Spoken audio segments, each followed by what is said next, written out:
The battle for the port of Hodeidah has been at the heart of the humanitarian crisis in Yemen. Aid agencies have pleaded with the warring factions to withdraw from the strategic port, a gateway for desperately needed food and medicines. Millions are facing famine after more than 4 years of fighting between the Houthis and coalition led by Saudi Arabia and the United Arab Emirates.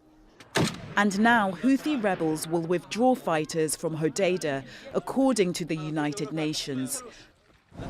Over 4 days, the group says it will also redeploy forces from the ports of Saleef, used for grain, and Ras Issa, an entry point for oil.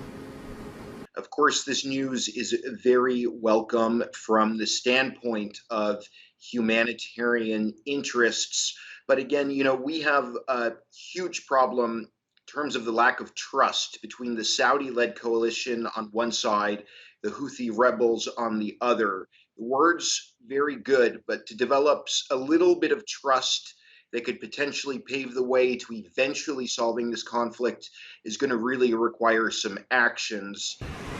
The Yemeni government, backed by the coalition, has expressed skepticism over the withdrawal agreement. The Minister of Information, Mohammed Al-Ariani, tweeted on Friday, "Any unilateral deployment that does not allow for the principle of joint monitoring and verification of the terms of the Sweden agreement is elusive and unacceptable." The Yemeni government did not state whether their side would make a reciprocal move. Withdrawal plans were brokered by a UN-led committee under the Stockholm Agreement, a pact established between the rival combatants last December. But soon after a ceasefire was agreed on the 18th of December, fighting resumed in Hodeidah. And since then, repeated attempts to enforce the truce have failed. The UN is expected to monitor the redeployment of fighters from the ports, yet it is still unclear how far forces will withdraw and who will eventually control the 3 ports. But if the withdrawal happens, it could be the first major breakthrough in peace efforts in more than 4 years. Iijeoma, Ndukwe, Al Jazeera.